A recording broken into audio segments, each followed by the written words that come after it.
On January 6, 2021, a violent mob of rally attendees, fresh from hearing President Donald TrumpPelosi on eve of January 6, Capitol rioters lost bid to stop peaceful transfer of power. MyPillow CEO Mike Lindell sues January 6 panel over subpoena for phone records. Bipartisan Senate group holds call on elections amid reform chatter. More speak near the White House. Marched to the Capitol, forced their way past barricades and a line of police officers, and stormed the building, interrupting the certification of President Biden Joe BidenPelosi on eve of January 6. Capitol rioters lost bid to stop peaceful transfer of power. MyPillow CEO Mike Lindell sues January 6 panel over subpoena for phone records. Overnight defense and national security. Nation marks 1 year since Capitol riot wars electoral victory.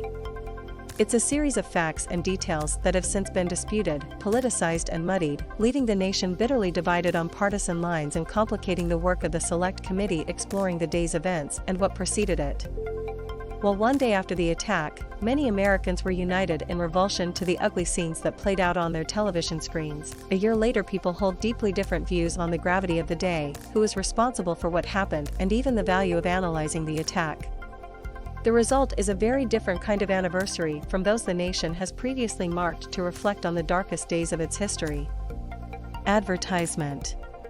Everybody's initial reaction, whether it was Donald Trump Jr. or Laura and Ingram Graham says he warned Trump of peril with January 6 press conference. The Hill's Morning Report, presented by Altria, Democrats I same plays hoping for better results. Trump cancels January 6 press conference. More. Or Sean Patrick Hannity anti-Trump group targeting top Republicans on January 6 anniversary. The Hill's Morning Report, presented by Altria, Democrats I same plays hoping for better results. January 6 panel releases Hannity texts, asks for cooperation more, aligned with AOC's and Bernie Sanders. DNC staff votes to unionize Democrats. Hit pause on Biden's climate, social spending package. Republicans, COVID, and the rise of militant ignorance. Moores. This was a terrible thing and the president needed to do something about calling off the dogs, said Tim Romer, a former Democratic lawmaker from Indiana who served on the bipartisan 9/11 Commission, which was established to provide a complete account of the deadliest terrorist attack on America.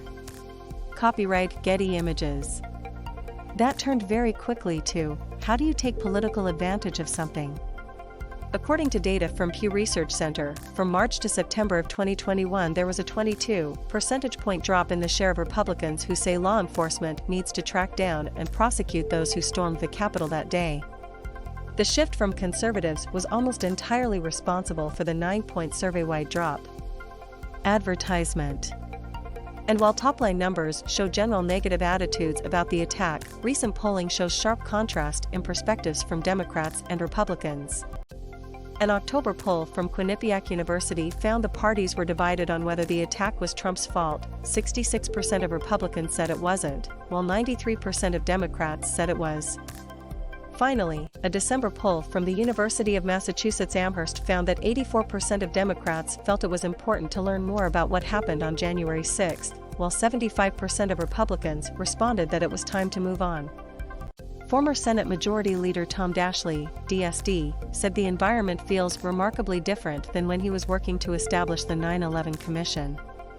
I think what has happened over the last many years is the extraordinary impact that disinformation and the use of algorithms and social media has had. It is as dangerous as anything since we created the atomic bomb.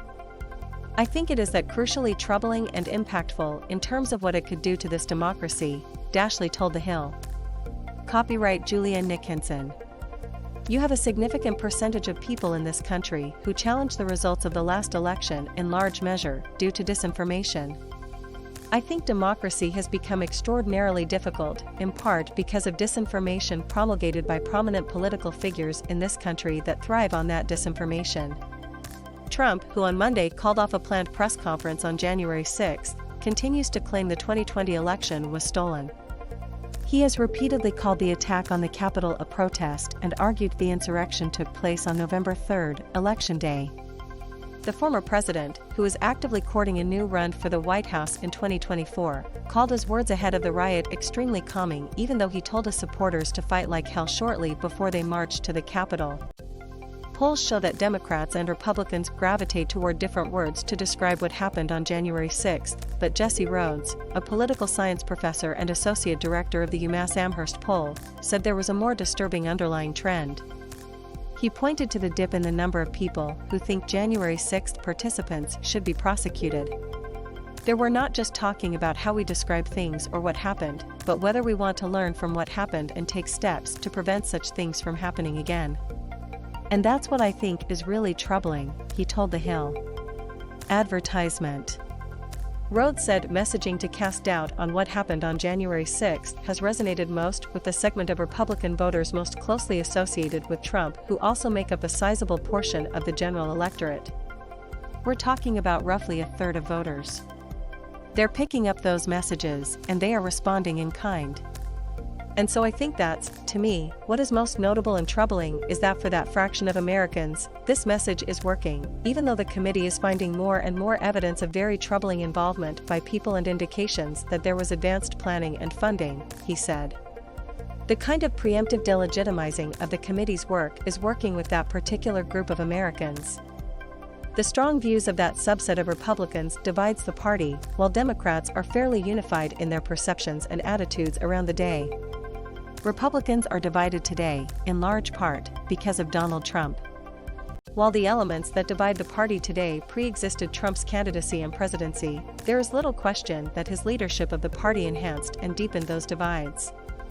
And, of course, without his complaints of a stolen election and advocacy on that day, we likely would not have had an insurrection at the Capitol, said Jamil Jaffer, founder and executive director of the National Security Institute at George Mason University, who previously served as counsel in the George W. Bush White House and advisor to Republicans on a number of congressional committees. Advertisement. Copyright Greg Nash. In the days after the riot, a number of Republicans laid blame for it at Trump's feet, with House Minority Leader Kevin McCarthy Pelosi on eve of January 6. Capitol rioters lost bid to stop peaceful transfer of power. MyPillow CEO Mike Lindell sues January 6 panel over subpoena for phone records on the money corporations with GOP election objectors more, R. California. Saying the president bears responsibility for Wednesday's attack on Congress and Senate Minority Leader Mitch McConnell. Mitchell McConnell Bipartisan Senate group holds call on elections amid reform chatter. Anti-Trump group targeting top Republicans on January 6 anniversary. The Hill's Morning Report, presented by Altria. Democrats I same plays hoping for better results more, Archive, saying President Trump is responsible for provoking the events of the day.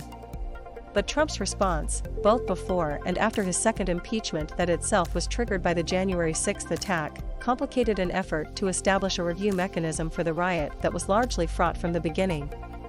Plans to establish an otherwise agreed to 9/11-style commission were derailed over fighting about how many members each party should be able to appoint after House Speaker Nancy Pelosi on eve of January 6. Capitol rioters lost bid to stop peaceful transfer of power. Overnight defense and national security. Nation marks 1 year since Capitol riot. GOP attempts balancing act. Condemned January 6, but not Trump more. California initially proposed a composition that would favor Democrats. And all but 35 House Republicans voted down a later plan negotiated by one of their own that would have established a commission with equal representation following a no-vote recommendation from House Republican leadership. The bill was later rejected by the Senate. Kevin McCarthy's own statements on January 6 and the immediate aftermath of that day make clear that, like many others, he was shocked and deeply concerned by what happened.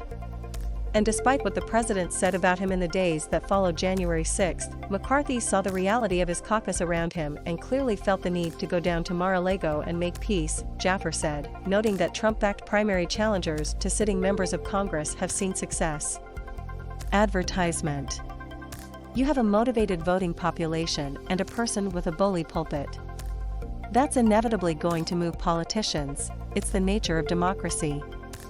Republicans then largely boycotted the select committee established by Pelosi in July after she rejected 2 of McCarthy's picks.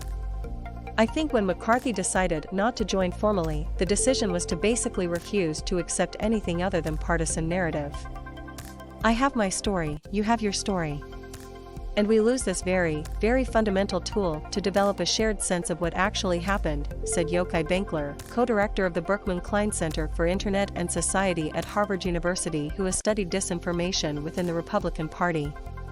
Benkler blamed a propaganda feedback loop where GOP politicians, conservative-leaning media and activated voters all reinforce and police one another.